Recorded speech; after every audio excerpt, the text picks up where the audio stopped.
tiverem perguntas a fazer, podem tirar o foto do QR Code atrás do crachá, que daí o Raul consegue receber aqui num tablet. E sendo que tínhamos para o momento todo mundo sintonizado no canal 24, eu acho, né? Que daí vocês conseguem me ouvir. E é isso. Vamos para a mesa, então. Agora eu passo para o Raul começar. Raul. Boa tarde a todos, a todas, a todos. Vamos nessa. Discutir como desconcentrar poder, conhecimento e riquezas, né? O GIF que nos une nesse tema. E pensar em investimento social, privado, corporativo e suas alternativas no enfrentamento às desigualdades. Eu sou Raul Santiago, eu sou cria do Complexo do Alemão, no Rio de Janeiro. Sou um dos fundadores da iniciativa PIPA, né? Que é uma proposta ali vinda da favela, não herdeira, mas que quer pautar, sim, as direções, né, da filantropia e do investimento social privado no Brasil, pensando em como coletivizar, descentralizar, né, e democratizar o acesso aos recursos no país como um todo. Eu acho que quando a gente pensa em investimento social privado no Brasil, né, essa que é uma tarefa urgente da gente discutir, a gente está aqui justamente hoje fazendo isso. Nesse palco a gente tem pessoas que não só estão refletindo sobre isso, mas também propondo questões práticas, né, de impacto, que podem ser guia e que vão trazer importantes reflexões nessa conversa, nesses debates. Eu tenho aqui a bio de todo mundo, vou dar uma resumida e vou batendo essa bola, passando esse microfone, mas eu queria dizer que estamos neste momento com o cofundador e gestor da empresa Simbi, empresa B certificada, especializada em gestão e uso de dados para incentivos fiscais, eleito como 30 Under 30 da Forbes, vencedor do Prêmio Empreendedor Social do Futuro, formado em administração de empresas com especialização em empreendedorismo social pela FGV e também, né, passando por cursos de gestão e estratégia na Babson University de Boston e London Business School em Londres e Oxford University. Rafael Maier, meu parceiro, muito bem-vindo. Bom demais ter você aqui nessa tarde. Assim que a gente vê como o microfone está funcionando realmente. Também está a CEO do IDES, que tem sua trajetória marcada pela atuação nos campos da filantropia e da cultura de doação, estando à frente de iniciativas como a Pesquisa de Doação no Brasil, o Fórum Brasileiro de Filântropos e Investidores Sociais e a Coalizão pelos Fundos Patrimoniais Filantrópicos. Economista, formada pela FEA da USP, MBA pela Stern School of Business da New York University e doutora em administração pela FGV, na linha de pesquisa Gestão de Operações e Sustentabilidade. Paula Fabiani, minha parceira, muito bem-vinda. Bom demais ter você aqui nessa tarde. Também está o fundador e gerente executivo do Pacto de Promoção da Igualdade Racial. Eu acho esse trabalho muito incrível, né? Professor, convidado da Fundação Dom Cabral e membro da Associação Brasileira de Imprensa. Possui mais de 20 anos, gente, de atuação na promoção de justiça social e liderou iniciativas de inovação social, planejamento estratégico e ações afirmativas, impulsionando mudanças inclusivas na sociedade e no mercado corporativo. É mestrando em administração e governança e é formado em comunicação social com especialização em relações públicas e MBA em gestão de pessoas. Gibson Trindade, gênio. Bom demais ter você aqui, irmão. E a diretora executiva da Fundação ArcelorMittal. Eu tenho que, antes de falar mais sobre ela, eu tenho que como eu posso dizer? Então, eu posso abrir ao público que eu ensaiei, treinei falar ArcelorMittal. Porque quando a gente está no off, você fala, não, França, mas no público, né, é uma coisa ali que movimenta bem a nossa boca, o nosso rosto, né? ArcelorMittal. Eu achei ótimo. Tem 25 anos de trajetória em sustentabilidade, responsabilidade social e projetos ESG. Inclusive, é muito legal. Muito legal ter ela aqui, porque eu conheço de muitas trajetórias e vai ser muito importante as suas contribuições. Atuou no varejo com marketing, relações governamentais, investimento social privado e sustentabilidade. Foi CEO do Pacto Global da ONU na Rede Brasil, onde liderou ações sobre crise climática, direitos humanos e o combate à corrupção, com a presença em eventos como as COPs, o Fórum Mundial dos Direitos Humanos, uma baiana que é administradora e mestre em desenvolvimento regional e urbano, Camila Valverde. Tamo junto. Bom demais. E antes de passar para as perguntas, né? Fazer o meu jabá também, né? Então, galera, @iniciativapipa lá no Instagram. conheçam, acessem. Lá vocês também vão conseguir ver algumas das nossas pesquisas, né? Como o Guia das Periferias para Doadores, que eu acho que cabe muito nesse espaço, né? Ou a pesquisa Periferias e Filantropia, que foi a nossa chegada no mundo e que serviu de impulso aí para muitas coisas. Então, conectem-se e vamos desenrolar. Lembrando, né, as perguntas da plateia, participem, sintam-se à vontade. A gente está aqui, existe um palco, mas facilmente muitas das pessoas que estão na plateia poderiam estar aqui nos nossos lugares, porque existem fazeres diversos que estão se somando nesse lugar, né? Então participem, a oportunidade de um microfone aberto é sempre ótima para a gente conectar estratégias, tirar dúvidas e sair daqui realmente com a proposta desse espaço que o GIF tanto se esforça para construir, que é evoluir um pouco mais, dar novos passos e alcançar outras realidades a partir desses novos fazeres. E sem mais delongas, vou começar com o Rafa. Bora lá, Rafa? Beleza? Bora lá, bora lá. Estava dando uma estudada em você e o que eu escrevi aqui é o seguinte: quando a gente pensa investimento social privado, investimento social corporativo, existe um grande debate sobre se podemos ou não mencionar os incentivos como parte desse investimento. Eu queria que você contasse um pouco sobre isso e refletisse o que a Simbi tem feito, né? Como vocês têm atuado nessa agenda. Eu estava vendo um pouco ali da pesquisa, né? O panorama dos incentivos fiscais, foi no final do ano passado, 2024, né? Queria que você falasse um pouco disso e trazer um pouco do seu fazer para compartilhar com a gente. Bom, primeiro, muito obrigado. Um prazer enorme estar com todos vocês aqui.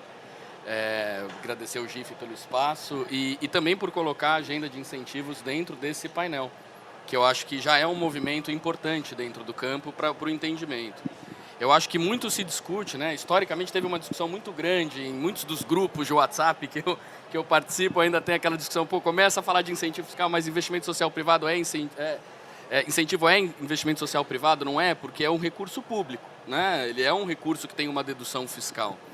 Mas eu acho que a origem muito dessa discussão, ela se dá na perspectiva também das organizações. Tem dois pilares principais dessa problematização. Tem uma visão das organizações sociais, que tem uma demanda muitas vezes por recursos livres, né? O recurso incentivado muitas vezes ele vem com alguns carimbos de uso desse recurso. E há uma preocupação também que o recurso incentivado não substitua o investimento social de grandes empresas, que tem um papel fundamental. Mais para frente a Paula vai comentar um pouco sobre o compromisso 1% também, que vem apoiar essa agenda como um todo. Então acho que há essa grande preocupação, mas no campo como um todo, o investimento incentivado ele é uma realidade, né? E ele faz parte da estratégia de alocação de recursos no setor social da iniciativa privada. E a gente precisa se preocupar e qualificar a alocação desses recursos, porque ele é um recurso que ele tem uma representatividade muito grande no campo como um todo, né? Eu acho que para dar uma dimensão aqui, a gente está falando em torno de 5,5 bilhões de reais por ano que partem do imposto de renda, ICMS, ISS e PTU em termos de direcionamentos fiscais. E quando a gente fala desse volume comparado ao que é o mercado de doações no país, a gente se somar a pesquisa Doação Brasil do IDES, o estudo da Rede BISC, o próprio censo do GIF, a gente estima em torno de 22, 23 bilhões de reais movimentados no campo. Então a gente está falando de praticamente 20 a 25% de todo o recurso que as organizações da sociedade civil têm acesso partem de alguma forma de incentivos fiscais. Sem contar que as doações diretas de empresas também podem ter benefícios pela dedução do lucro operacional delas, né? Então, há uma preocupação de como que a gente aloca bem esses recursos, né? A Simbi vem há 9 anos, praticamente 10 anos no mercado, agora a gente surgiu em 2016, tentando trazer dados para qualificar a alocação desses investimentos e gerar insights, gerar uso de tecnologia para apoiar um investimento mais qualificado. E o Panorama foi o estudo que a gente lançou no ano passado como um reflexo desse trabalho, que foi um trabalho de formiguinha, né? Para vocês terem dimensão, foram mais de 400 pedidos de leis de transparência contra ministérios, secretarias, Receita Federal, para a gente acessar a fonte de dado de todos os incentivos fiscais no país e conseguir dar um panorama mesmo de qual é a relevância desse mecanismo. E quando a gente dá essa dimensão, né, falando de investimento corporativo aqui, 96% de todo o direcionamento fiscal parte de empresas, né? Apesar de ser um mecanismo que também vale para a pessoa física, isso ainda é um mecanismo majoritariamente empresarial quando a gente olha em termos de volume. E aqui a gente tem 2 pontos principais que eu acho que o Panorama se propõe a fazer, que um é mostrar a relevância desses mecanismos e outro, trazer os desafios que eles têm para que a gente consiga evoluir esse uso. Por que é importante a gente entender a relevância desses mecanismos?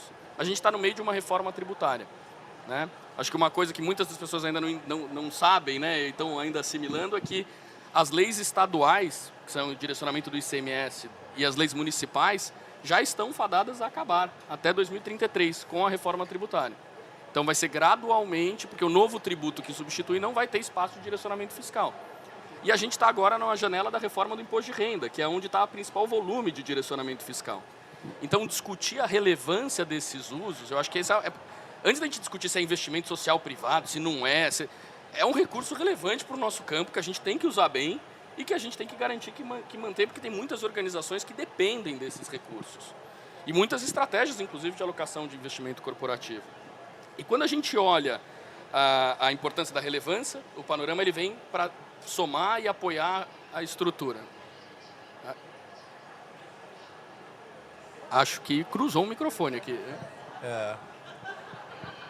Opa. Pessoal da produção? Produção. A gente está em outra linha aqui no nosso... Pessoal? Produção. Ah, tá. Alguém fez um sinal aqui para mim. Acho que já estão encaminhando. Enquanto isso, a gente vai ouvindo. Tomara que seja o painel. E a audiência que está lá não está ouvindo nada, né? Estamos nós aqui. Curioso.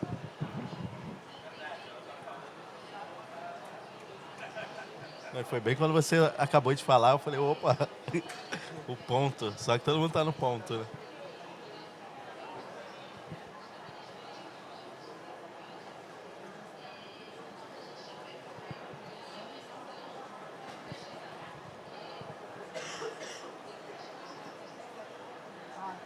Não.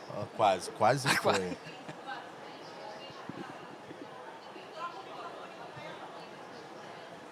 Troca o microfone. Agora eu já não sei mais o que é o fone, o que é aqui fora.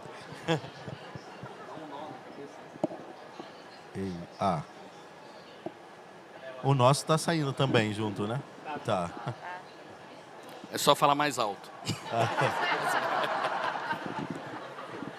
Acho que foi. Foi. Aê. Valeu, produção.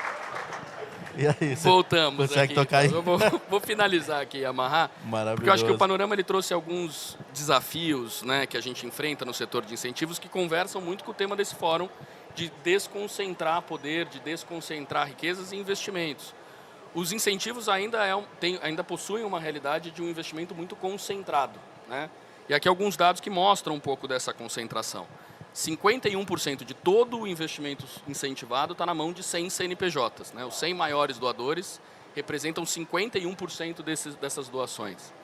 Quando a gente olha a localização de todo mundo que direciona recurso, 80% das empresas estão localizadas na região sudeste, o que naturalmente leva uma concentração de recursos para a região sudeste, que hoje possui 69% de todo o direcionamento nacional está na região sudeste. Se a gente pegar a região nordeste, né, estamos aqui em Fortaleza discutindo também a representatividade, a distribuição, a gente só tem 8% de todos os incentivos fiscais indo para organizações locais com o CNPJ, são originários da região nordeste, né? Aqui eu não estou considerando o projeto de São Paulo que vem, faz atuação aqui e vai embora. Estamos falando de organizações locais, efetivamente. Então, isso é um cenário que traz um desafio. É muito mais um sintoma do que uma causa. É um sintoma do desafio que a gente tem ainda de pulverização, de dar estrutura e dar instrumentos e ferramentas para que esses recursos consigam chegar de fato e quem mais precisa. E aí é onde entra a agenda nossa de tentar trazer tecnologia, tentar trazer apoio. E acho que a gente vai ter espaços na nossa conversa aqui para discutir um pouco de quais são os desafios que estão por trás dessa concentração e de como que a gente pode fazer um investimento mais qualificado.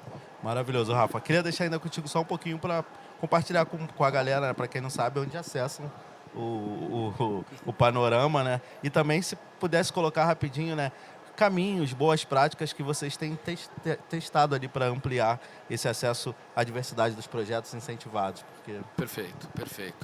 Bom, para acessar o Panorama, se jogar no Google Panorama dos Incentivos Fiscais, vocês encontram. No site da Simb, que é simb.social, vocês também encontram. Até no nosso Instagram, @simb, ponto social, vocês também vão conseguir ter acesso ao panorama, ao estudo como um todo, né? O GIF foi apoiador, então no portfólio de estudos que o GIF tem, no site também tem acesso ao conteúdo como um todo.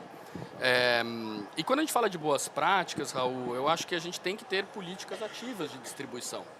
Eu acho que há uma discussão anterior, né? Se a gente coloca a concentração como um sintoma e não como uma causa, acho que a própria fala da Abigail Disney, ela traz um pouco dessa provocação, né? Quando ela faz a metáfora dos bebês no rio, né? A gente tem que estar não só se preocupando com os bebês no rio, mas perguntando quem está jogando os bebês no rio. Então, qual que é a raiz do problema dessa concentração? E não é verdade dizer que investir de forma pulverizada, investir em organizações periféricas, é barato. Não é barato, custa caro. E esse custo transacional, muitas vezes, é um desafio na mão dessas empresas. A gente, muitas vezes, tem áreas enxutas, com 2, 3 pessoas que fazem milagre para operar um investimento de milhões de reais em um monte de organizações e que, muitas vezes, é um desafio para essas áreas, sem recursos, conseguir encontrar e ter ferramentas e ter instrumentos para isso.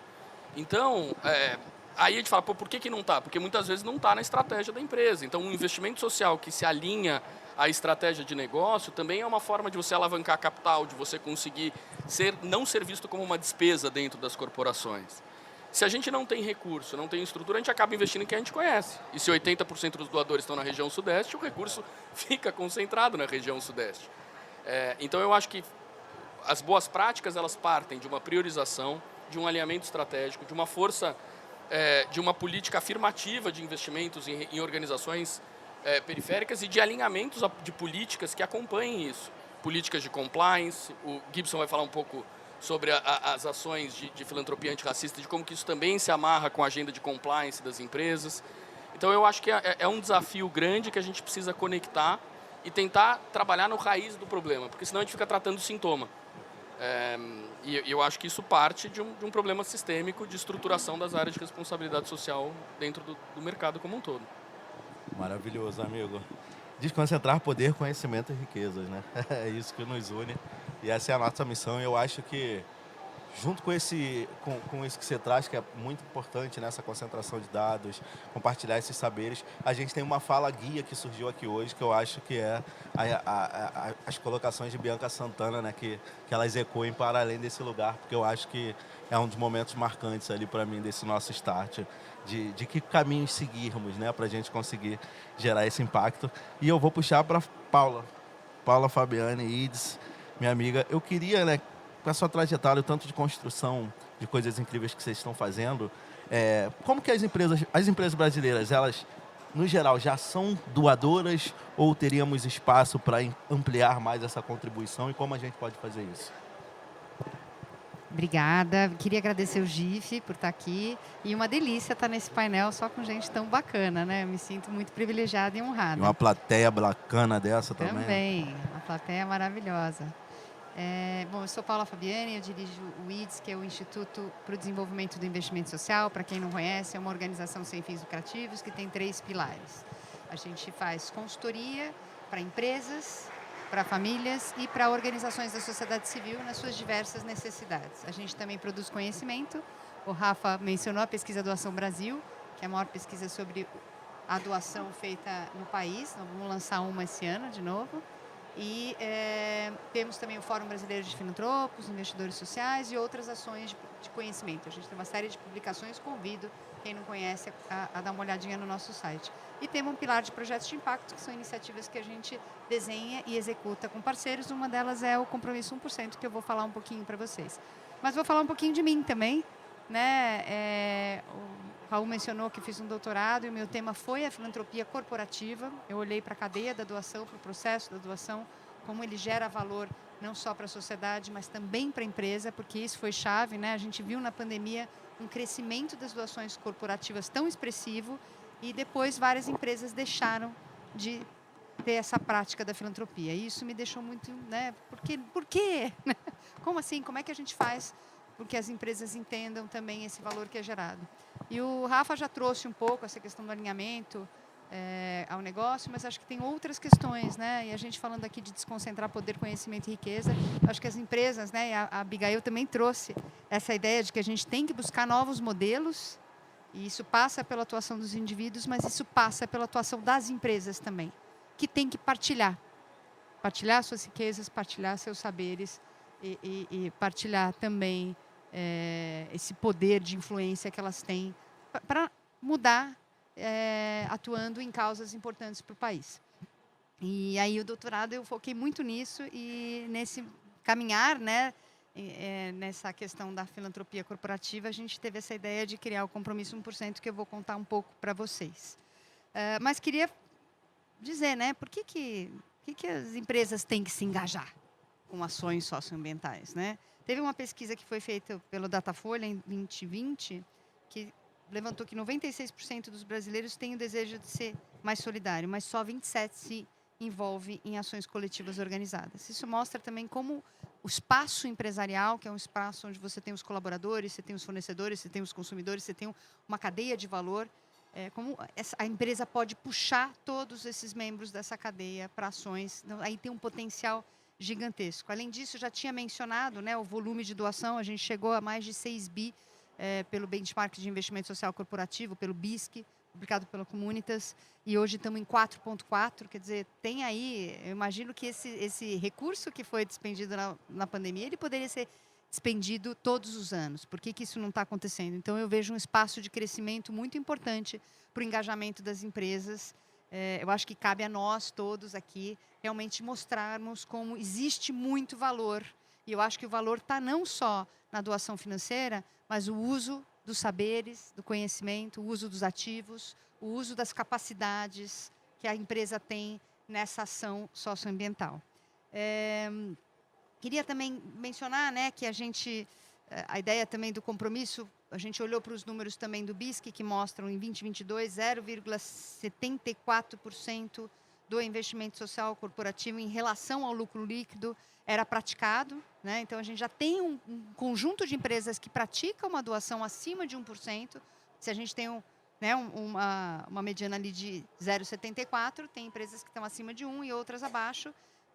Mas certamente a gente já tem um conjunto de empresas que está praticando, mas a gente entende que tem muitas que ainda estão aquém e que poderiam estar praticando pelo menos 1% desse lucro, né? E eu gosto de mencionar também, né, os números do GIF, o Gustavo já trouxe um pouco, mas 46% dos recursos das associadas do GIF vêm de empresas mantenedoras. As empresas são uma grande força de investimento social nesse país.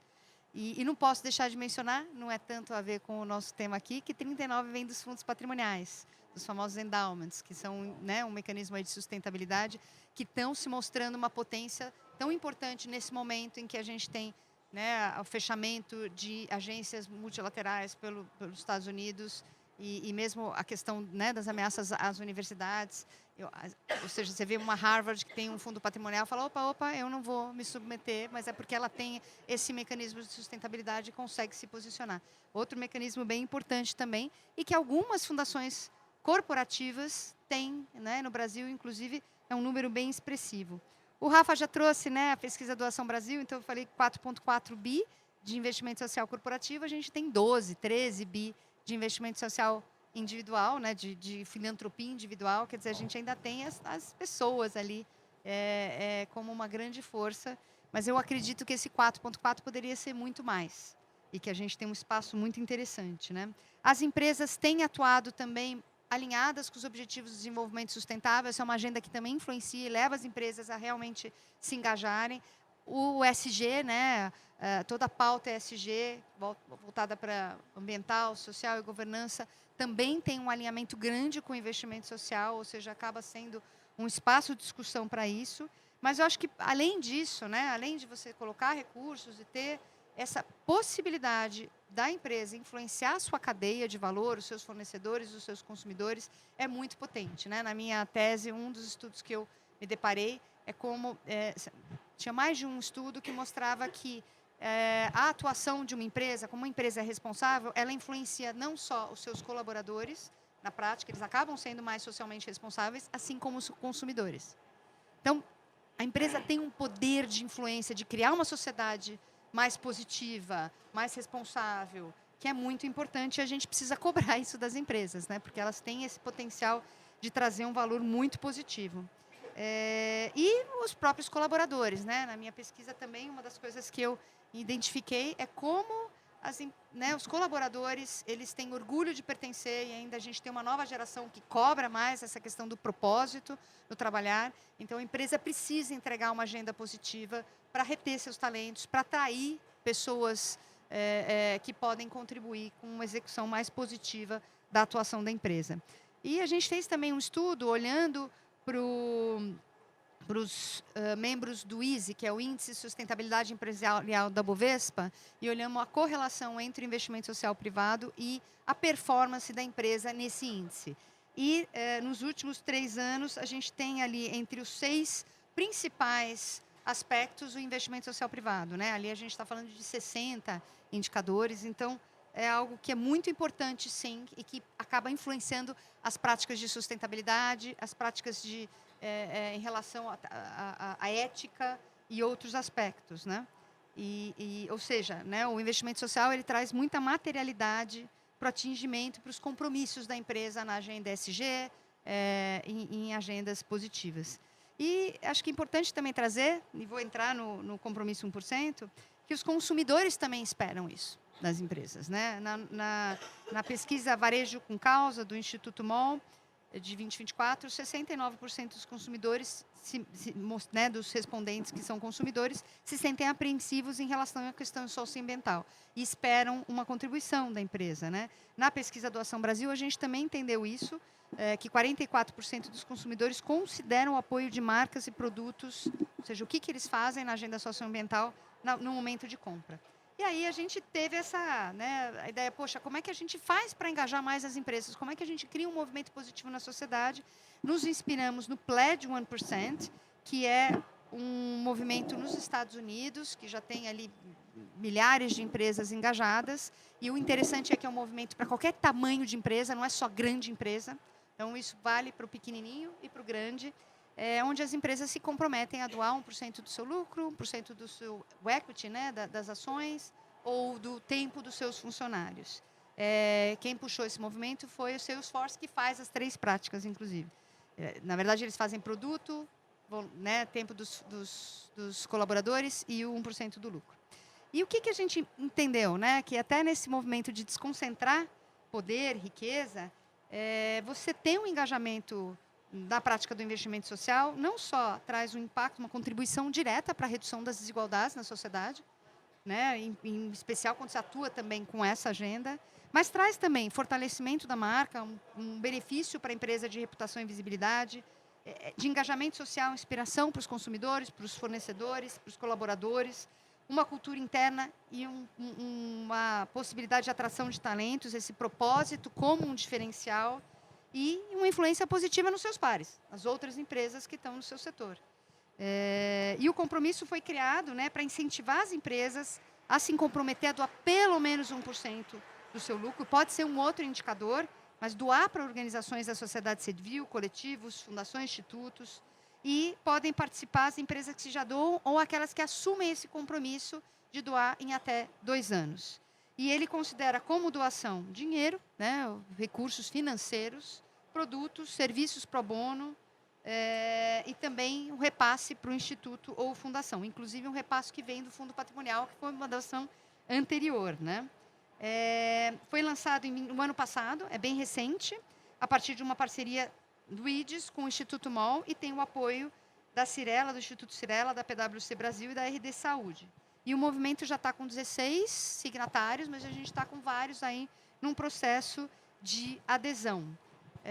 O site, para quem quer conhecer um pouquinho mais, é compromisso 1% por escrito.org.br.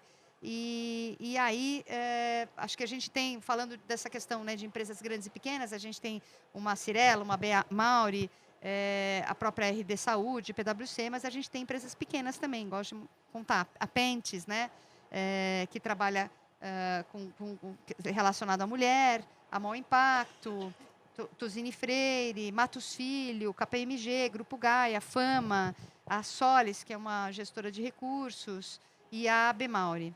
E também, hoje, a gente tem a Métrica Social e a Saró Planejamento Financeiro, que são 2 empresas pequenas que já se comprometeram a doar em até 2 anos. Mas a gente tem aí outras empresas que estão aderindo. A adesão é gratuita, é voluntária, é só querer fazer, e a gente também discute outras métricas para empresas, às vezes, que não têm lucro, mas que querem assumir algum tipo de compromisso, ou empresas que têm outras métricas, como a geração de caixa, como outro parâmetro para se engajar na prática da doação.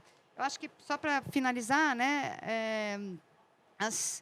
eu acredito muito na força, né, de todos os setores. A gente tem aqui muitas organizações da sociedade civil e tem também muitas empresas. E tem também, né, a gente teve no painel inicial, né, a presença do governo. Eu acho que essa união de setores é o que pode fazer a diferença. A gente está num momento de planeta, de mundo muito crucial, onde a gente tem a ameaça, né, da questão do clima, a gente tem todas essas desigualdades avançando, né, nas nossas sociedades, e acho que só unindo os 3 setores que a gente vai conseguir avançar nas agendas que são importantes para o nosso país. Maravilhosa, Paula. Incrível, né, gente? Você falou que tem 16, né? Já fazem parte, ó, pós-GIF, isso aí tem que estar no mínimo em 30. Então, vamos nos movimentarmos, né? E é muito forte, né? Interessante pensar, o compromisso 1%. 1% pode parecer pouco, né? Mas numa realidade onde nada é feito, faz total diferença. Então, parabéns, incrível tudo que vocês estão fazendo. Camila, vou chegar aí, vamos? Bora nessa? Bora.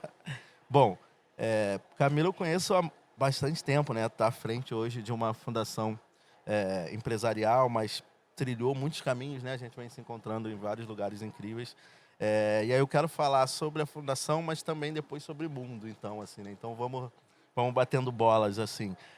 Por exemplo, o básico, a fundação utiliza leis de incentivo? Como funciona para chegar na fundação? Conta aí pra gente. Conta um pouco do que faz, o que é, para quem não conhece. Vamos começar por aí, então? Boa. Boa tarde, pessoal. Primeiro eu tenho que agradecer estar aqui. Eu amo esse sorriso de Camila. Obrigada, Raul. Eu fico vergonhada. Eu estou muito feliz em estar aqui mesmo. A minha participação no GIF, a segunda participação no GIF, a primeira foi quando eu entrei no terceiro setor, há uns 15 anos atrás. Então, estou muito contente de retornar aqui, num palco tão importante como essas pessoas aqui queridas, que eu admiro bastante, com essa audiência. Parabenizar o GIF pelos 30 anos. O GIF tem um papel enorme no Brasil.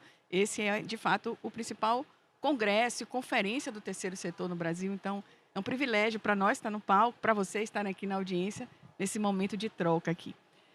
Vou direto ao ponto do investimento via as leis de incentivo. Sim, a Fundação ArcelorMittal é a organização dedicada à utilização e gestão do recurso próprio e incentivado da ArcelorMittal no Brasil. A ArcelorMittal no Brasil é a maior produtora de aço, vocês já devem ter assistido aí os vídeos que têm passado antes das plenárias. Nosso investimento via as leis de incentivo corresponde a 70%, dependendo do ano, 70% a 75% do total de recursos que a Fundação utiliza. Isso quer dizer que em 2024, por exemplo, foram 40 milhões, 12 milhões em recursos próprios, doados pelas mantenedoras, que são as empresas do Grupo ArcelorMittal, e o restante, se eu estiver errado de conta, 28 milhões aproximadamente, via recursos de leis de incentivo à cultura e ao esporte. Dentro da Fundação, nós temos um modelo de governança para utilizar esse recurso público muito bem estruturado, com várias etapas. A gente passa pela inscrição dos programas numa plataforma muito detalhada, assim, grande parceira nessa frente de plataforma. A gente tem uma etapa de auditoria e compliance dos projetos. Antes da auditoria e compliance, a gente faz uma matriz de aderência, quais são os projetos que têm aderência às políticas e critérios que a Fundação ArcelorMittal decidiu investir. E aí selecionamos os projetos, ele vai para a auditoria de compliance e, por fim, sendo aprovado na auditoria, a gente tem um comitê de projetos incentivados, que é composto por executivos da Fundação, representantes dos diversos segmentos do aço, que nos ajudam aprovar aí sim os projetos de leis de incentivo que nós vamos seguir. Então, a governança para os projetos incentivados, ela tem uma fortaleza aí muito grande. Camila, pessoal, eu estou recebendo aqui as mensagens, as perguntas de vocês, tá?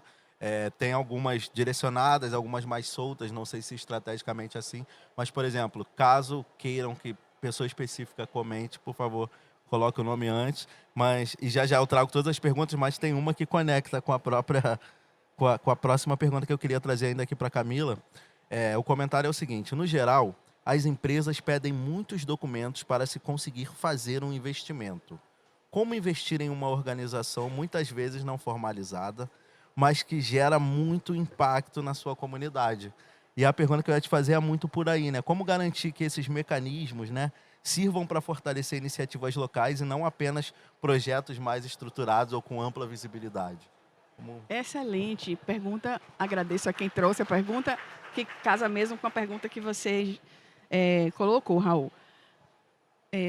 Eu acho importante para nós que trabalhamos no terceiro setor e o setor empresarial entender como está o ecossistema de onde a gente quer atuar, né? Existem, sim, organizações que já estão estruturadas, que têm a sua área de gestão, de compliance, muitas vezes, a sua contabilidade, que escreve os projetos, aprova na lei e coloca esse pleito para várias organizações. Mas a gente sabe que no ecossistema que a gente tem, inclusive falando em desigualdades regionais, existem muitas organizações que não estão nesse patamar de estruturação interna. Então, é importante que o investimento social privado também seja dedicado ao desenvolvimento dessas associações, desses institutos, desses grupos comunitários. Isso também é investimento social. É regularizar e estruturar para que essas associações, sejam associações de bairro ou associações que tenham um propósito comum naquela comunidade, estejam aptas a pleitear um recurso, seja ele via lei de incentivo ou um recurso que exija determinadas regras de uma organização. Dentro da Fundação ArcelorMittal, aí eu posso dizer, a gente tem um projeto chamado Forma e Transforma, que apoia o desenvolvimento de agentes socioculturais para gestão, para a parte de prestação de contas, para que eles estejam aptos a escrever os projetos e, ao escrever, pleitear.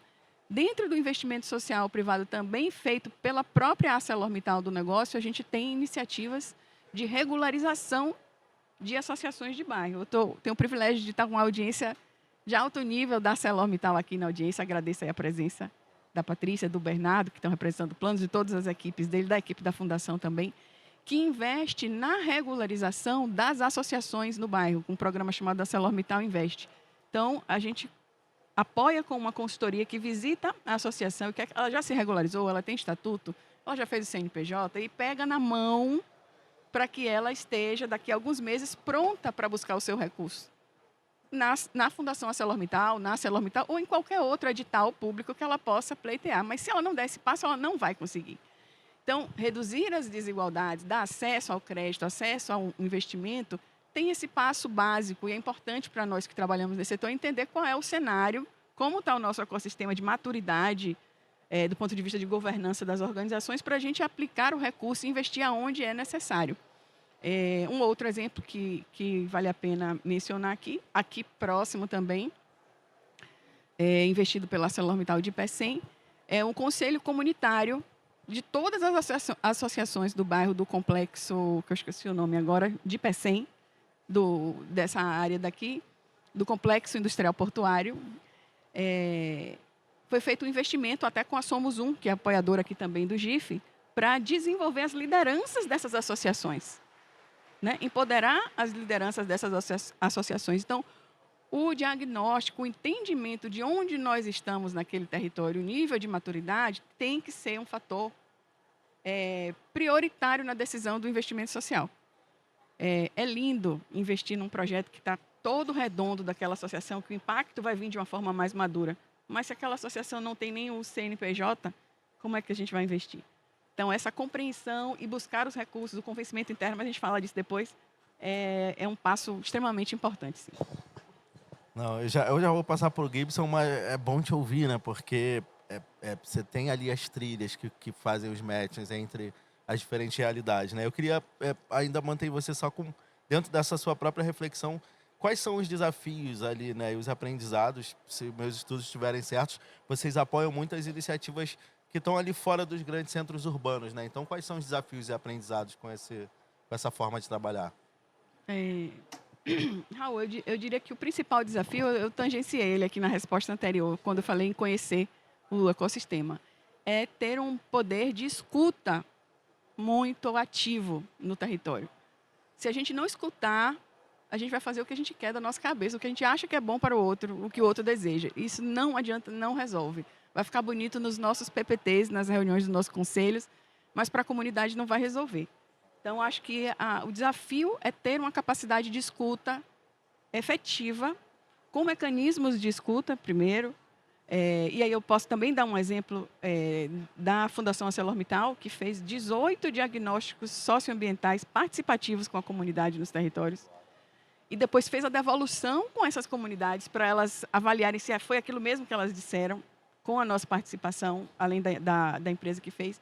E aí você tem, gente, um caldeirão de informações do que aquela comunidade deseja e necessita para fazer um match com a estratégia da sua fundação, do seu instituto ou da sua empresa e definir o recurso que você tem para a chance de ter impacto positivo e duradouro é muito maior. Mas eu diria que a escuta, nesse caso, aí é fundamental. Maravilhosa, bom demais. Antes de passar para o Gibson, eu acho que é isso. Quando a gente fundou a iniciativa Pipa, era muito essa nossa dor também, né? A gente já entregava, já fazia, até estava começando a acessar recursos, mas a escuta era distante, né? O sentimento do relatório pelo relatório, tipo, qual o impacto real? Como a gente está mudando outras estruturas, né? E não só... O Raul, posso difícil, complementar? Né? Pode, fica à vontade. Depois eu vou para você. E, gente, quem escuta, todo mundo escuta? Todo mundo ouve, com certeza. Mas escutar o que o outro está falando, tem que ter uma habilidade, tem que ter uma disposição para escutar. E eu avançaria dizendo, não é só ouvir, não é só escutar, você precisa... Agora eu estou falando para o público de fundações, institutos, empresas que têm o recurso, que fazem o investimento. Nós precisamos escutar, entender e traduzir isto para o nosso negócio. Na linguagem de que o business, na linguagem do que o negócio, quais são os pontos essenciais que vai dar match, que vão valorizar no que você ouviu da comunidade, no qual projeto você está oferecendo. Essa, como é que eu posso chamar? Essa habilidade de trocar a língua na hora de falar no campo social para o campo dos negócios, ela é fundamental. Então, quanto mais nós tivermos que trabalhamos nesse setor, desenvolvido essa habilidade, mais nós vamos conseguir recursos, mais nós vamos aprovar projetos e mais a gente vai conseguir trazer de volta para a comunidade também essa interlocução, essa troca, ouvir. E da mesma forma para os que captam recursos nos projetos, né? Ter essa habilidade de escutar e transitar. Então, não é só escutar, é interpretar, traduzir, que é uma habilidade muito importante. E humana, né? A inteligência artificial não vai substituir esse capítulo. Bom demais, gente. E é muito legal essa ideia de habilidade de traduzir e etc., porque eu acho que conecta muito com o que o nosso amigo Gibson está fazendo, meu irmão. Vou puxar aí para você, né? Você tem se dedicado a apoiar empresas, né? Literalmente, a alcançarem uma maior equidade racial, criou o índice de ESG, de equidade racial ali, né? Eu queria que você contasse um pouco sobre ele, o que isso propõe, qual foi dessa ideia e o que você tem observado acompanhando as empresas nessa jornada. Legal, Raul. Boa tarde. Acorda, pessoal, tá na hora já. Boa tarde. Mas antes eu queria pedir licença aos que vieram antes de mim, pedir permissão aos mais velhos, aqui em nome da professora Benilda Brito, uma grande educadora nacional, grande griot, um dos grandes nomes da educação nacional. Obrigado, professora, por toda a trajetória que nos permite estar aqui hoje. O Pacto é uma organização sem fins lucrativos que surgiu há 5 anos atrás, com a colaboração de muita gente que está aqui, inclusive, né? Esse encontro acaba sendo, de fato, um encontro muito festivo, por poder entender que a sociedade civil, de fato, está viva e está entregando produtos que estão mudando a realidade de muitas pessoas. Mas, naquele momento, 5 anos atrás, era importante entender que, com o avanço da agenda SG, a gente precisava de uma palavra-chave que mudasse a realidade do conceito das empresas em relação à diversidade, equidade e inclusão, que é intencionalidade. De que maneira a palavra intencionalidade pode, de fato, mudar o dia a dia dos profissionais negros que já estão nessas organizações e aqueles que ainda não conseguem ocupar, que são a grande maioria. Mas para a gente fazer essa reflexão, né, e falar um pouco da criação do protocolo e do índice, é importante a gente lembrar o óbvio, que nós estamos num país de desigualdades, e aí eu me lembro do congresso anterior do GIF, né, que falava de desigualdades, e esse ano a gente está falando aqui de descentralizar poder, mas a maioria da população brasileira é negra, e a gente esquece disso o tempo inteiro. E quando a gente vem falar de vulnerabilidade, me questiona muito entender para que serve a filantropia. Qual a finalidade do investimento social privado? Não é reduzir a vulnerabilidade desses grupos? Mas será que nesse nosso dia a dia de trabalho, nas organizações privadas, nos negócios sociais, nas organizações de filantropia, esta questão tem sido tratada com centralidade? A minha resposta para vocês é que não. E como é que eu respondo não a vocês? Fundo Aguibara, 95% das organizações negras encontram dificuldades para acessar financiamento. 79% relata que a burocracia não as permite acessar editais. 71% aponta que a falta de diálogo com financiadores é um dos maiores problemas, ou seja, as pessoas negras não acessam a quem faz o repasse ou a doação de dinheiro, mas elas permanecem sendo as pessoas mais frágeis. Quando a gente fala que a falta de CNPJ, a questão da burocracia e do recurso para que essas organizações estejam institucionalizadas, esse também é um problema comum. E a gente está falando, gente, de no mínimo um histórico de 20 anos. Então, será que essas organizações, inclusive nós que estamos aqui junto com vocês, ainda não encontraram um consenso de uma solução de como reduzir esse espaço absurdo de falta de cuidado com essa população que, apesar de ser a maioria, permanece sendo invisibilizada todos os dias, inclusive por nós. Então eu começo esse papo com vocês hoje fazendo, na verdade, uma grande provocação. A filantropia tem se destacado ao longo de todos esses anos para combater a falta de acesso à educação, a falta de acesso a alimento, né, a questão da fome, da miséria. A gente fala de esporte, a gente fala de cultura. Mas quando vocês fazem um recorte de quem não acessa tudo isso, quem são essas pessoas?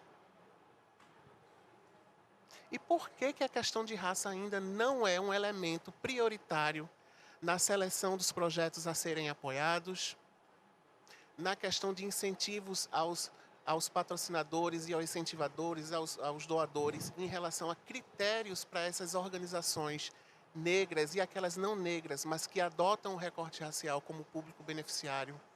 Com a questão de território, nós estamos no Nordeste. Tem um outro dado absurdo, eu acho que é da Simb, inclusive, né? Que fala que quando você vê a renda per capita dos recursos incentivados, na região Sudeste é R$ 116 por pessoa. No Norte é 16%, é 16 reais. Então, assim, onde é que estão as pessoas pretas?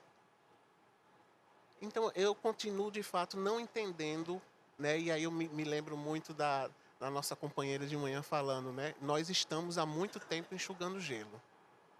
Não me isento da responsabilidade, né, da corresponsabilidade, mas me coloco no lugar de provocar todos aqui que são agentes de mudança para entender o que é que está faltando para a gente virar essa chave, né? Tem um outro estudo do IDBR que todo mundo conhece, 179 anos para a gente ter equidade no mercado corporativo. As pessoas pretas continuam não acessando os cargos de liderança nas empresas. E foi por essa provocação que surge o protocolo ESG racial do Pacto, com uma série de diretrizes, de orientações para as empresas corrigirem 2 pilares essenciais. A questão interna através da adoção de ações afirmativas, que a gente sabe, né, Raul, que é uma medida paliativa importante para a gente reduzir todo esse histórico de mais de 130 anos de exclusão dessas pessoas negras no acesso à educação, para combater aquele discurso da falta de mão de obra qualificada preta para ocupar essas posições de liderança, que também sabemos que nos últimos 20 anos já tem se quebrado esse discurso, essa argumentação já não cola mais. Então a palavra da intencionalidade ela é compatível para vários problemas. E talvez, se a gente entender ela como a solução, seja um olhar muito mais benéfico.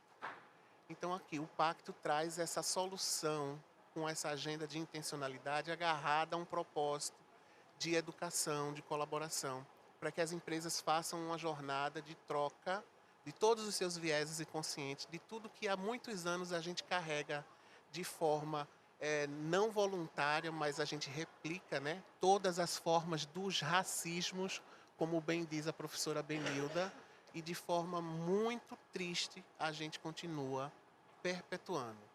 Por outro lado, o índice ESG de equidade racial surge como uma alternativa de diagnóstico para que as empresas possam ter ali um instrumento que mensura de forma matemática, e aí a gente não tem aqui ideologia, não tem política, não tem vinculação social, inclusive. A gente está falando de matemática, 1 mais 1 é 2 em qualquer lugar do mundo. E através desse diagnóstico, a empresa tem que ter um compromisso de, dentro de um ano, adotar essas boas práticas. E aí vem vinculado com o nosso tema do painel, porque se divide em 2 eixos. Um é esse de fazer a tarefa dentro de casa, né? Cumprir todas as correções que a gente precisa ter em relação ao investimento social, a ações afirmativas, mas o outro olhar é o olhar de relacionamento com a comunidade. De que forma a empresa pode parar de falar que não encontra mão de obra negra qualificada, mas pode investir em educação para qualificar essa mão de obra? Né? Quanto desses recursos, que são poucos ainda para o volume que a gente tem potencial de levantar, mas que é muito e que não está chegando a quem precisa, pode ser destinado às pessoas que têm total capacidade para ocupar essas posições de liderança nas empresas e que a gente ainda não está fazendo. E a gente não está fazendo simplesmente por falta de quê? De intencionalidade. Então, falta de fato um compromisso. O índice dá às empresas a possibilidade de elas serem certificadas anualmente, entendendo quanto que elas vão avançando ao longo dessa jornada, porque a gente entende que é um processo, né? Cada empresa, inclusive, tem um tempo, tem uma cultura, tem um time diferente, tem recursos diferentes, mas que ela está, de fato, engajada com essa agenda de mudança. Outro dado que chama atenção e é importante falar é que o pacto, através dessa metodologia do índice, dá a possibilidade da gente mensurar, por exemplo, quanto que a empresa precisaria investir em educação, considerando a formação de um jovem do ensino médio ou até de um profissional de nível superior para ocupar as posições dela própria. Ou seja, não é só um investimento social para o externo, esse retorno, ele tem um retorno para a própria empresa para ocupar essas posições, que muitas indústrias, inclusive, têm nos procurado para falar que estão com dificuldade de ocupar. Então, a gente tem, através dessa própria metodologia, como mensurar isso e ajudar as empresas nesse planejamento.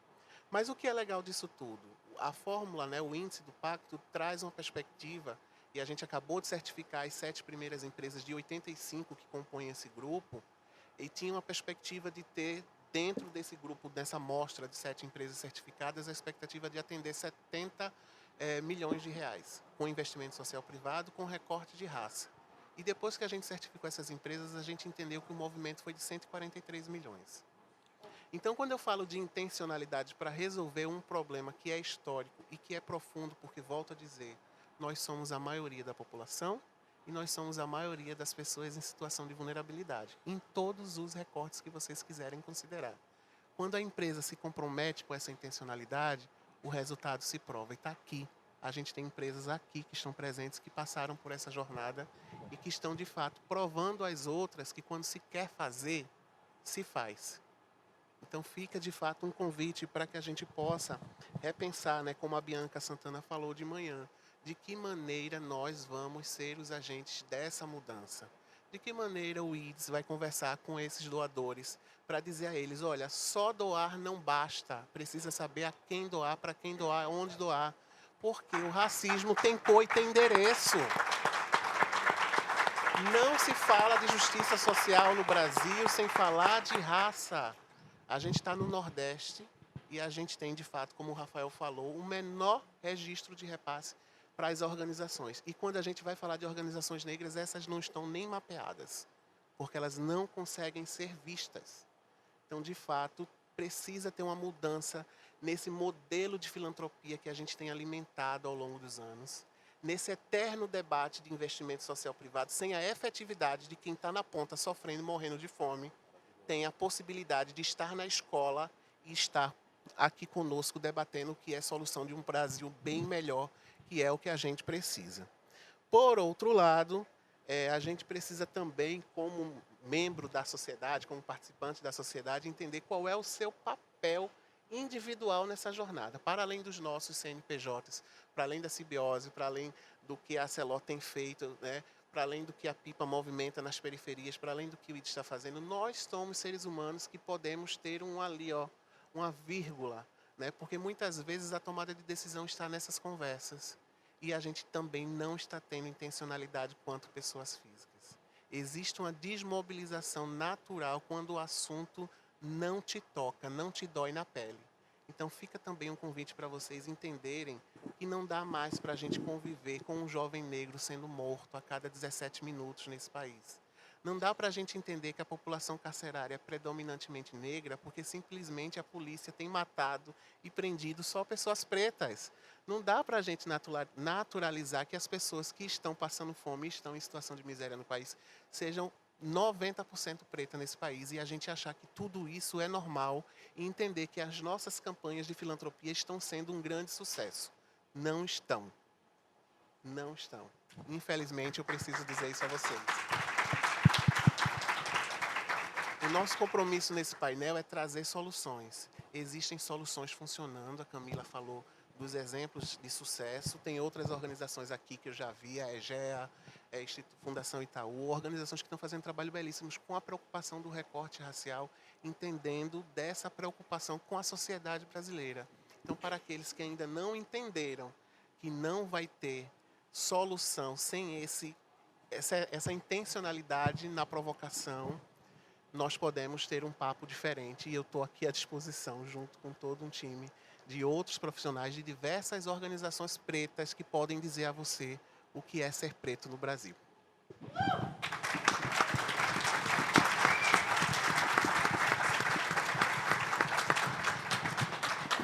Raul, posso comentar Pode, irmão. um ponto que eu acho que é legal da fala do Gibson, que eu acho que quando a gente começa a trazer os dados, né, acho que fica tão escancarado algumas dessas realidades.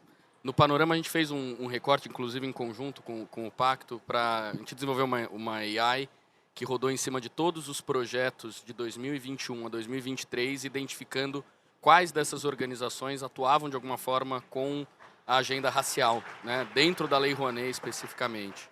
E a gente vê 3% do recurso indo nos 3 anos para agendas raciais. É muito pouco perto do que teria espaço de atuação. E quando a gente olha isso na perspectiva, que eu acho que conecta um pouco as discussões que a gente estava tendo, né? Essa intencionalidade ela tem que passar por diversas camadas, né? E esse é um problema sistêmico. Quando a gente fala de problemas sistêmicos, é difícil de encontrar um único culpado, né? De falar, o problema é esse. Você tem uma circunstância como um todo que leva a essa problemática. Do lado da sociedade civil, a gente fez um levantamento, a Simbi, dentro da nossa atuação, a gente faz a avaliação de risco, a gente audita os projetos também dentro do fluxo, né?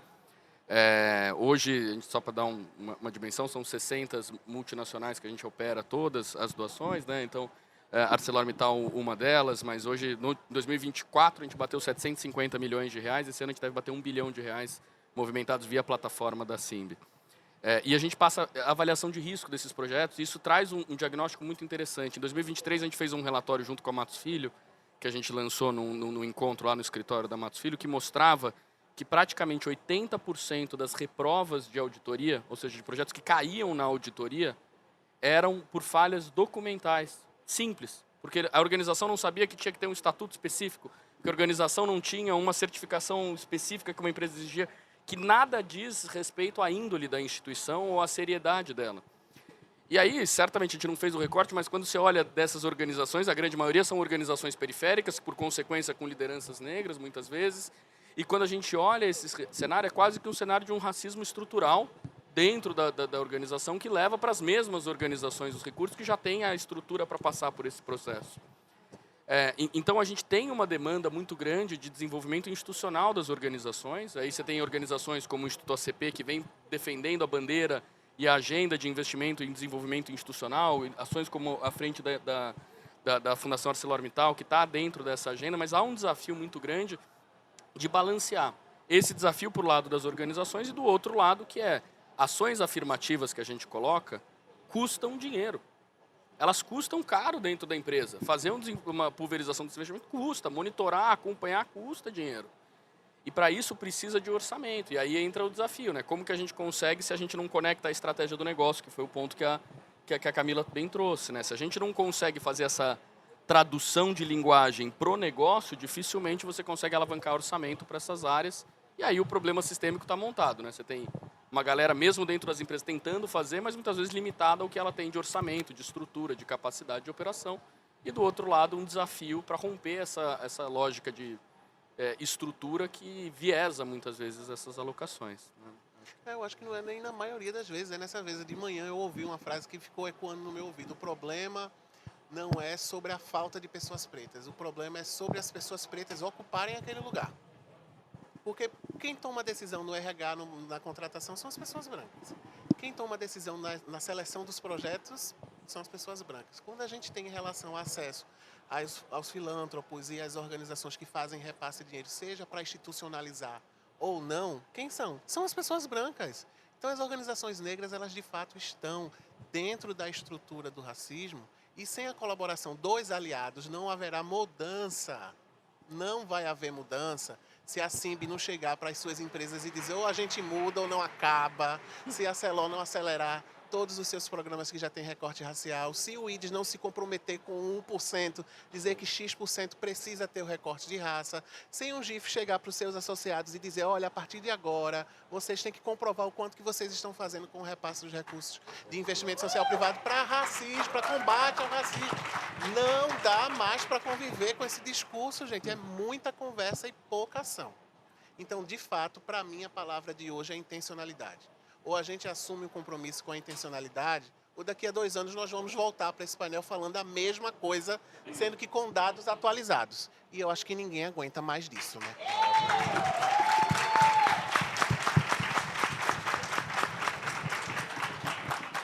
É sobre isso, gente. Larguei o meu tablet ali de lado, porque tem muita pergunta boa chegando do público. E tem algumas direcionais aqui, outras mais soltas, então eu vou pegar essas direcionais primeiro. Começar pela Camila, porque tem uma aqui com um recorte bem direto, que é assim. Com a chegada de vocês na fábrica da P100, podemos ter a esperança de direcionamento de investimento incentivado aqui para o Estado, contribuindo para reduzir a centralidade atual do Sudeste?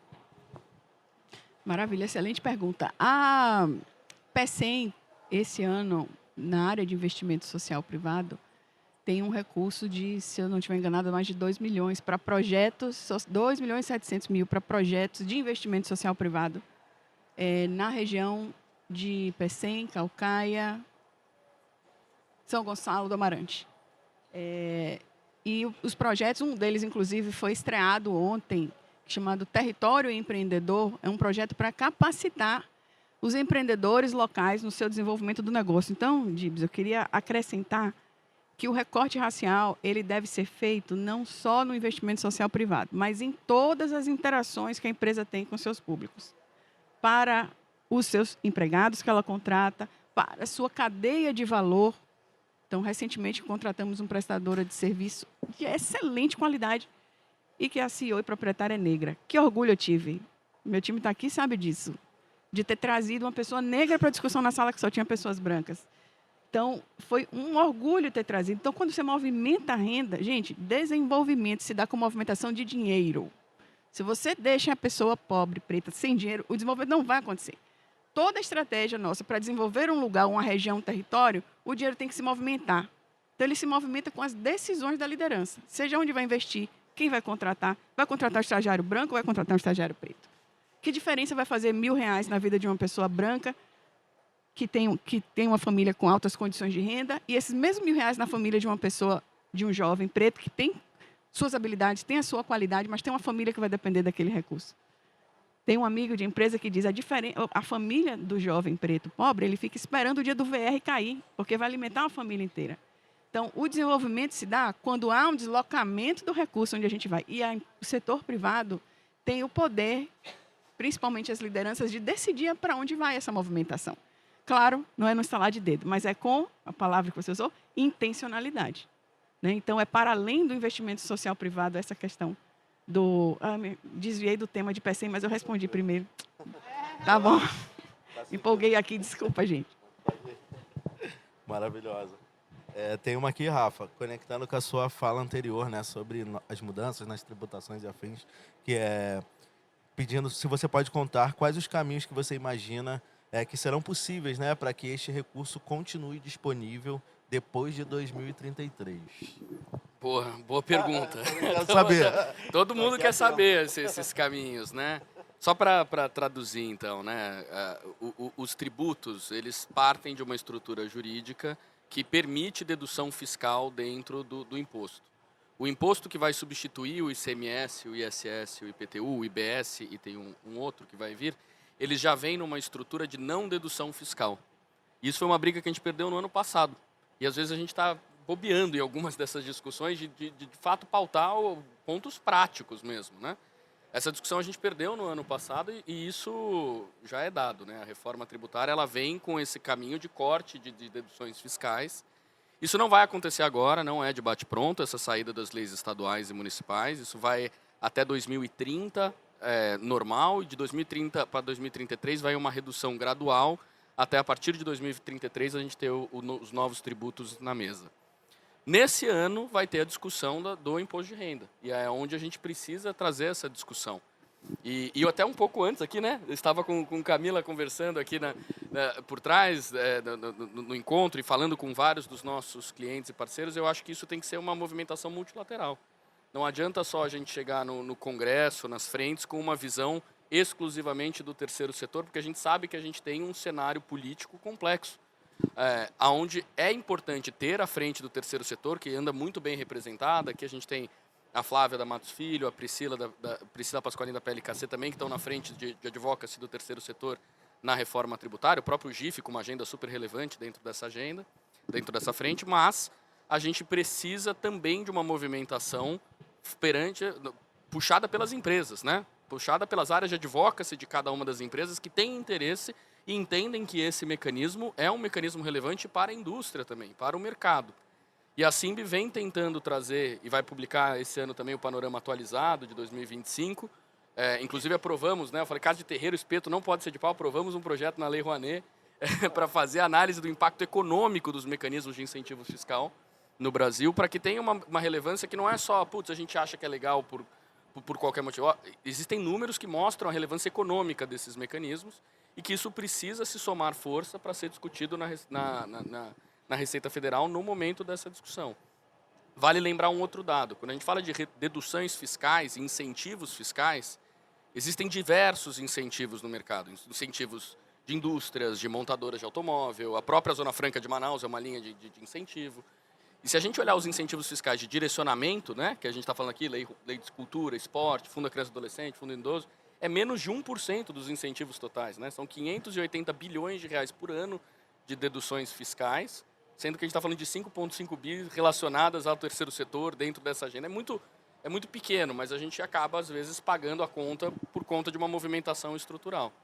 Mas a gente precisa somar força e olhar as discussões que, de fato, podem gerar a diferença nesses próximos 6 meses. Essa é a janela que a gente tem para defender essa agenda dentro do Congresso. É isso. Beleza. Obrigado, irmão.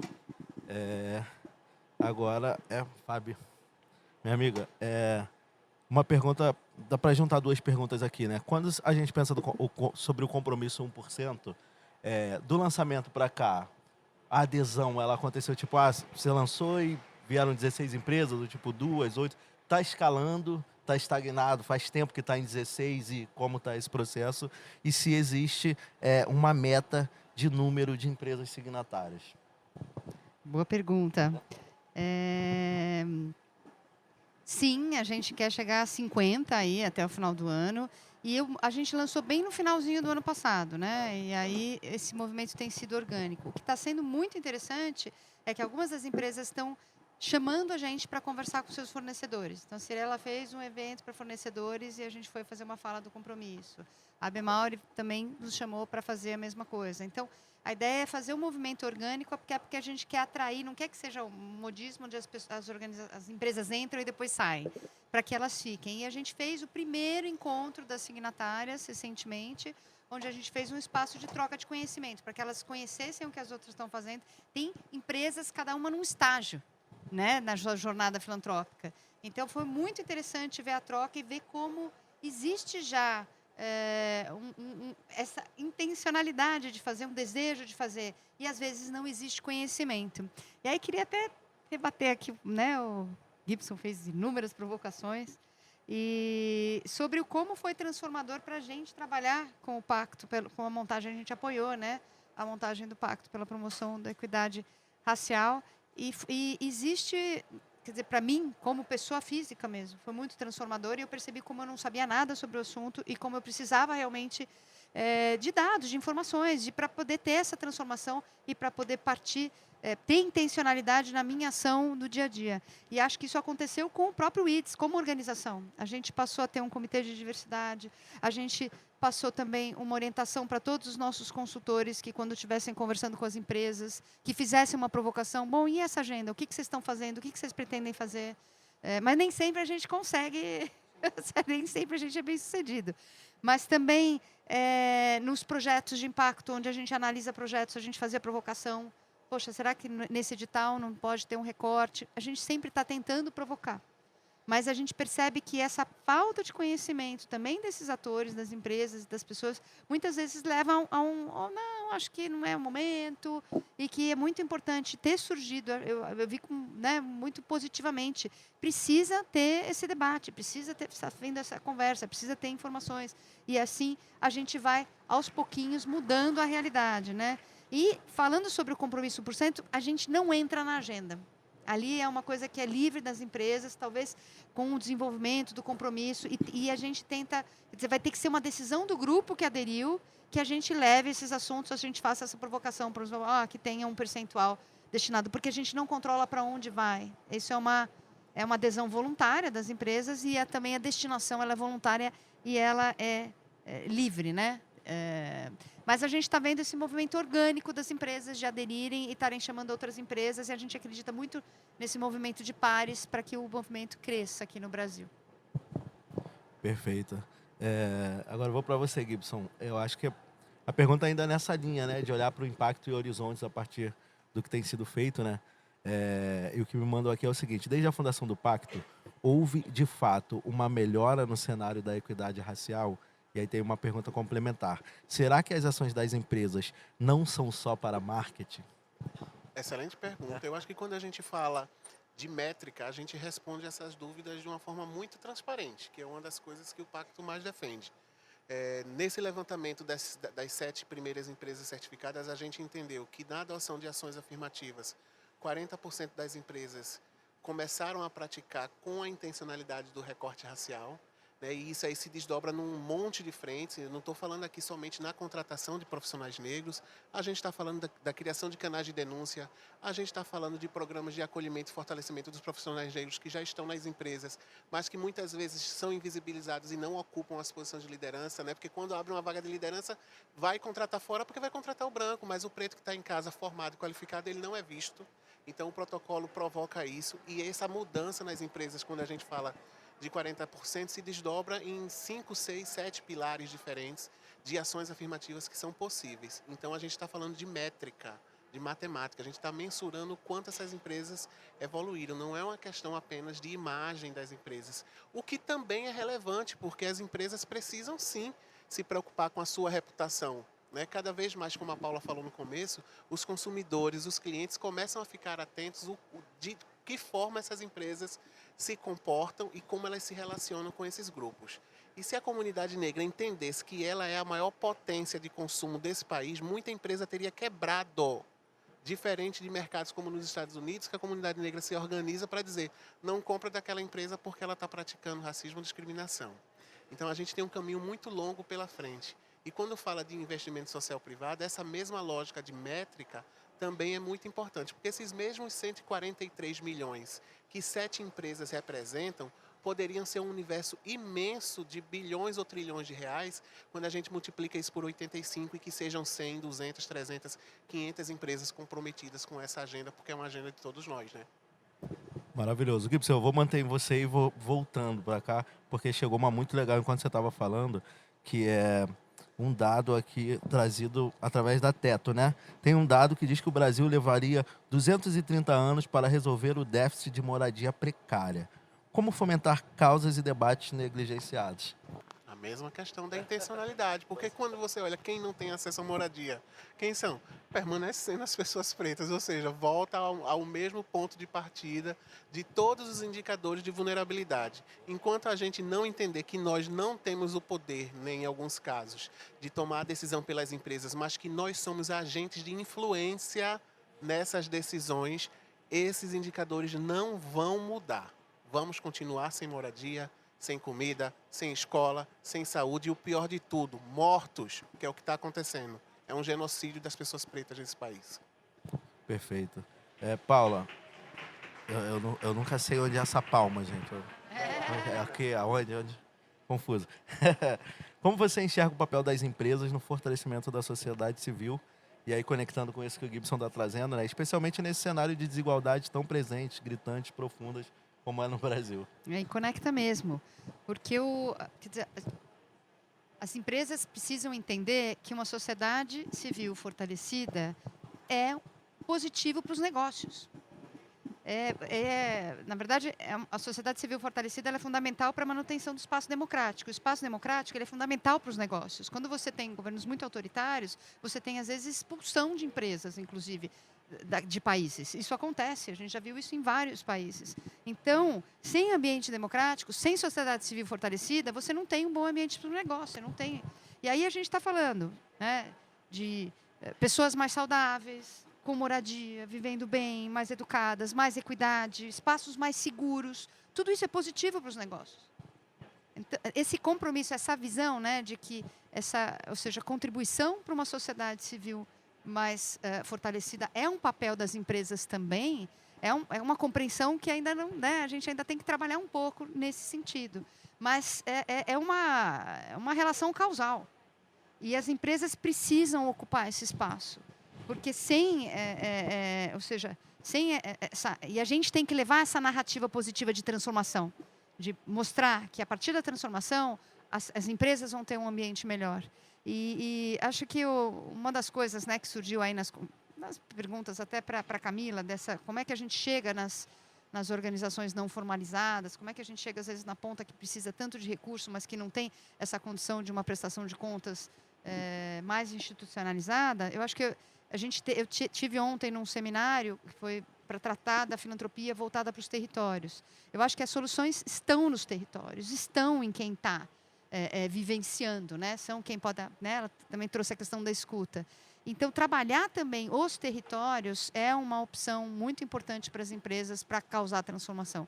Tem o conceito das fundações, institutos comunitários, territoriais, que trabalham territórios, que são organizações, muitas vezes, que podem receber o recurso de uma empresa, de uma fundação familiar, e repassar para coletivos, e repassar para pessoas que estão realizando um trabalho. Inclusive, a gente discutiu muito a questão da proteção desses ativistas, das pessoas que estão ali batalhando pelo território, que muitas vezes ficam em posições de uma exposição de segurança física. Né? E a empresa muitas vezes vai ter dificuldade de financiar, ou seja, de apoiar, de dar um recurso para a proteção, mas uma organização que está no território pode fazer ou seja, dar esse apoio para essas pessoas que muitas vezes são as que fazem a diferença numa causa, num tema, num território. Então, acho que a gente ainda tem que percorrer. Eu vi uma vez um estudo no passado, a CAF, a Charity Aid Foundation, publicou, onde ela trazia cases de empresas, por exemplo, destinando recurso para a proteção de um ativista que era muito importante numa pauta de sociedade civil e que aquilo acabou revertendo numa manutenção de uma lei e de um ambiente melhor para os negócios. E tinham vários exemplos onde a gente vê que a empresa ela pode fazer uma diferença. A gente viu isso quando no anterior governo do Trump, que as empresas se colocaram contra as leis de imigração.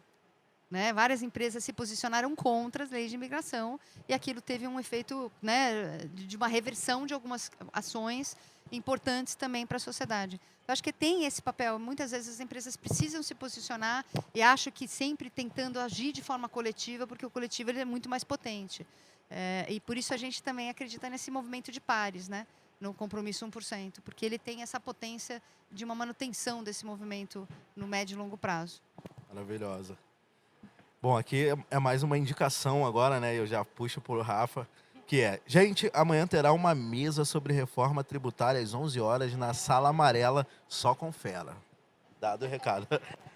Rafa, apesar do incentivo fiscal ser um recurso público, a decisão de uso desse recurso ela é privada, né?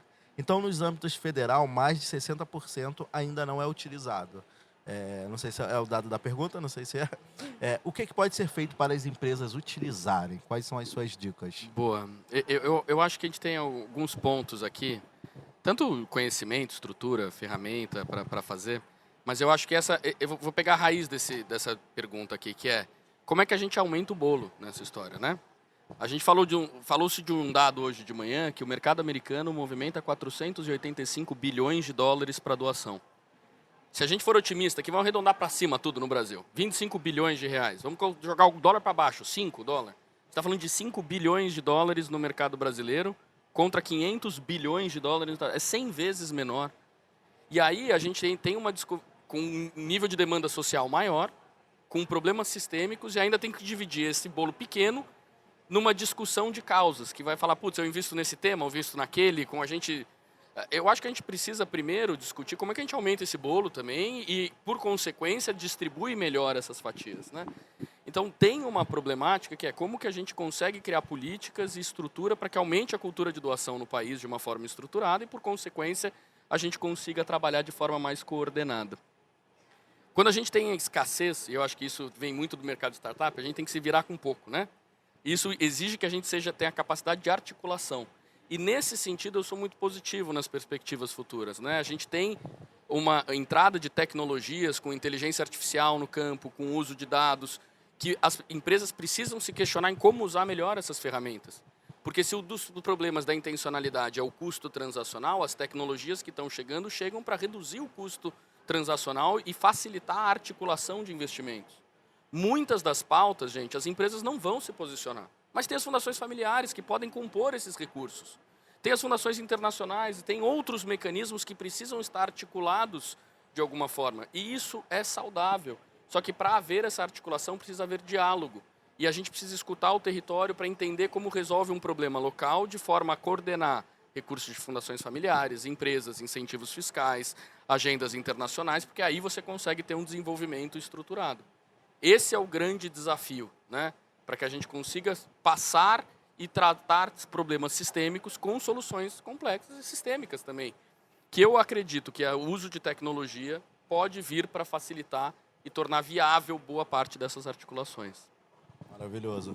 Gente, eu juro para vocês, aqui na tela tá 7 minutinhos. Está acabando, tá muito bom, mas segurem aí. E a gente tá entre o povo e a cerveja. Cara, né? é difícil, né? Mas vai dar certo.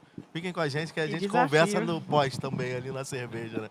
E tem muita pergunta mesmo, assim, que veio do público. Depois eu queria ver com a produção e o próprio GIF como que a gente pega isso e compartilha para vocês. Talvez a gente não consiga responder para quem fez, mas eu acho que tem tanta qualidade aqui que é guia para os trabalhos. E todos nós aqui estamos envolvidos, né? Então vamos... É uma ferramenta potente. E eu vou voltar para a Camila. E, Camila, eu queria que você contasse, né, juntando aqui algumas coisas que eu tinha anotado com o que veio do público, que você pudesse comentar o que impede uma maior presença de organizações periféricas, né, de base, de raiz ali, no investimento, nas carteiras de investimento das empresas. Né? E aí é muito sobre, não só sobre ArcelorMittal, mas eu acho que você tem uma trilha de dicas muito boas ali, né, justamente de como é a realidade desse caminho sem passar pano, a transparência e a dureza dele. Né? Então, por que a gente não está lá ou como a gente chega? Na minha fala inicial, eu acho que eu peguei alguns pontos dessa resposta. E a fala do Gibson também, juntando com as falas que eu trouxe, mostra a realidade que a gente tem no país. Então, a gente precisa, primeiro, entender o território que a gente está. Essas associações estão lá, existem projetos, e não é por falta de projeto de projeto bom. Existem projetos excelentes. Inclusive, recomendo que visitem um hoje chamado Eu Amo PECEM, lá na feirinha. Está sendo exposto, é apoiado pela ArcelorMittal aqui. Os projetos existem. O que a gente precisa é dar visibilidade a esses projetos, dar acesso aonde tem um recurso, ter uma escuta ativa para identificar essas pérolas, que são muitas. Estou com outra aqui na minha frente, que é uma organização de Vitória do Espírito Santo que treina pessoas negras na tecnologia. Inclusive, tem um projeto apoiado pela ArcelorMittal de Vitória. Então, os projetos existem. A gente precisa ter um olhar refinado. E se as associações ou as instituições não tiverem no nível de governança e maturidade que a empresa exige, vamos fazer um projeto de investimento social privado para que elas cheguem lá. Então, este é um segredo. E o outro que eu falei é o poder de escuta e de articulação interna dentro das organizações. A gente falou muito sobre isso. Né? Para você conseguir aprovar um projeto com a sua liderança, tem que saber que valor ele tem para o negócio, saber traduzir dessa forma. Visitas funcionam muito bem.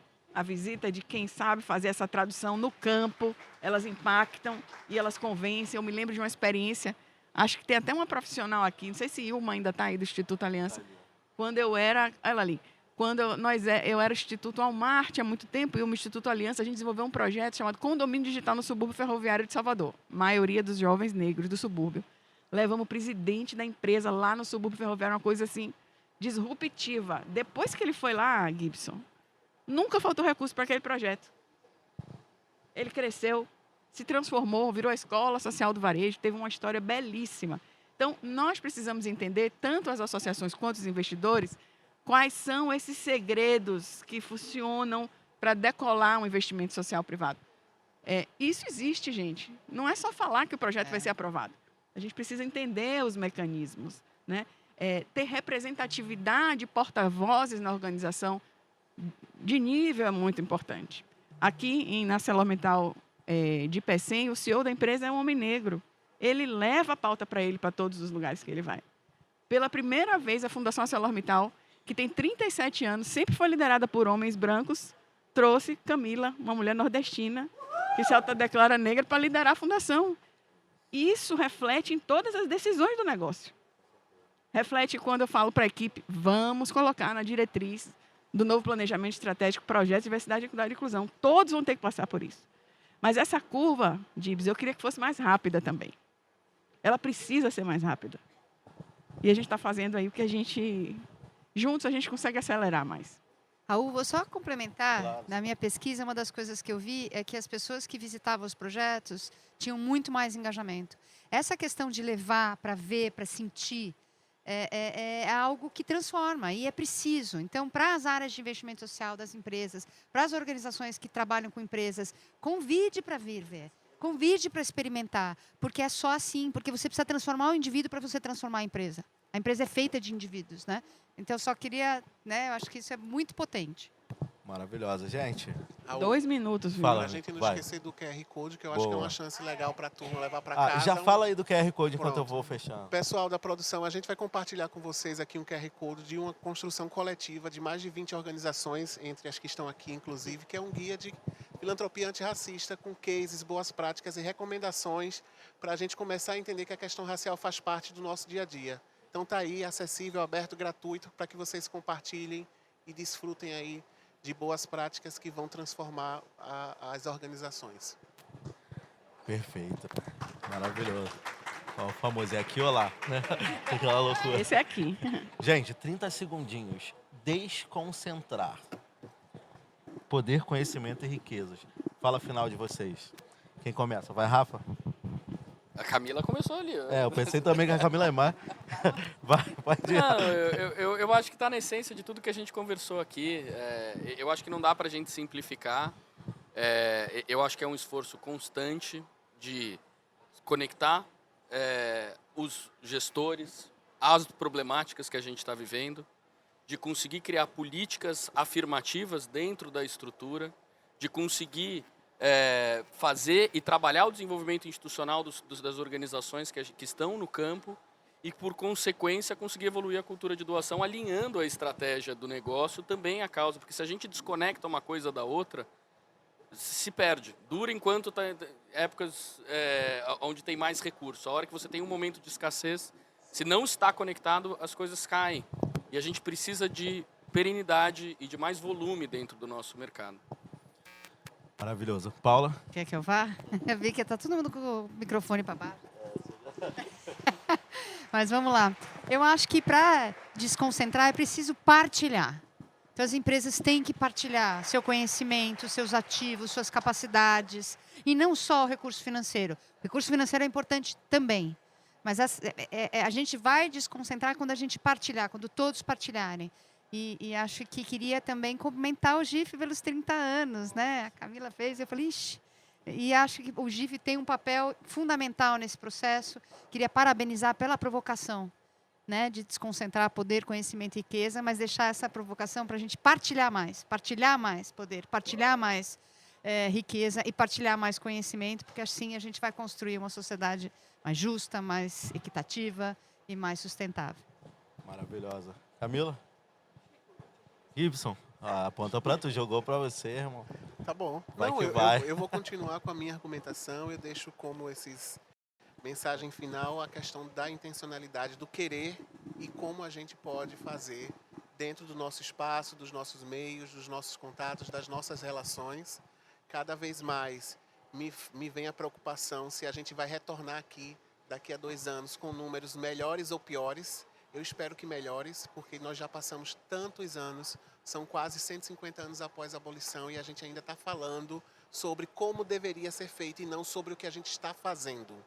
Então fica um convite para que a gente possa praticar todos os dias, de alguma forma, um compromisso com a redução dessas desigualdades, sejam elas raciais ou de uma forma social, mas que a gente tem sim como colaborar e mudar.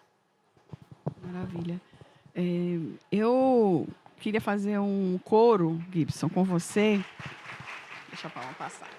Queria fazer um coro à fala de abertura de Gibson e reforçar a saudação em nome desta mesa, a Benilda Brito, que está aqui. Estamos tendo o prestígio de tê-la na nossa audiência. E a minha fala final é que nós possamos colocar este óculos que eu falo sempre, do social e do antirracismo, no nosso dia a dia. Eu vou dar um rápido exemplo. A Fundação ArcelorMittal tem uma estratégia para a educação brasileira chamada Liga STEAM. Todos os anos a gente faz um evento chamado Conexão Liga STEAM e traz centenas de professores da rede pública para falar sobre educação STEAM. Esse ano, qual foi a intencionalidade, Dibs? Tivemos a honra de ter Benilda Brito fazendo a abertura do evento para os professores para falar do racismo em sala de aula. Porque se a gente não trabalhar o racismo desde a escola, a gente não vai evoluir. Então, minha fala final é: oportunidades, não vire, como a Benilda me disse ontem à noite, não vire dor-oportunidade. Vire uma oportunidade real de desenvolvimento do nosso país e passa pela fala aqui de todos os colegas. E obrigada, queria ter falado muito mais, mas não deu tempo. Vocês não iam esperar, mas está ótimo. Bom, eu agradeço, né, a honra de estar aqui nessa mesa com vocês, aprendendo tanto, compartilhando tanto, né? Parabéns de novo ao GIF pelos 30 anos, um trabalho central, importantíssimo, né? Como eu falei, eu sou da Iniciativa Pipa, sou cria do Complexo do Alemão. Não somos herdeiros, herdeiras, mas queremos sim discutir, né, assim como a gente tem feito nessa mesa, o que tem sido feito com esses recursos, com esses direitos ou com essas possibilidades, porque é sobre a nossa existência, né? Quando se pesquisa, quando se produz dados, nós somos a ciência exata de tudo isso que está sendo trabalhado, né? Nós somos o resultado impactado antes mesmo dessa pesquisa existir. Então é importante pautar e disputar esse espaço, porque para além da transparência, né, do nosso fazer e da verdade das nossas entregas, eu acho que o que fica aqui desse primeiro dia com debates tão importantes é que, na real, tudo está concreto, né? Estampado na nossa frente, e basta haver um querer real, uma escuta verdadeira para a gente conseguir, né, desconcentrar poder, conhecimentos e riquezas. Então, obrigado a todo mundo que ficou com a gente até agora. Não sei se tem recado, se eu passo o microfone, mas enfim, vamos curtir ali.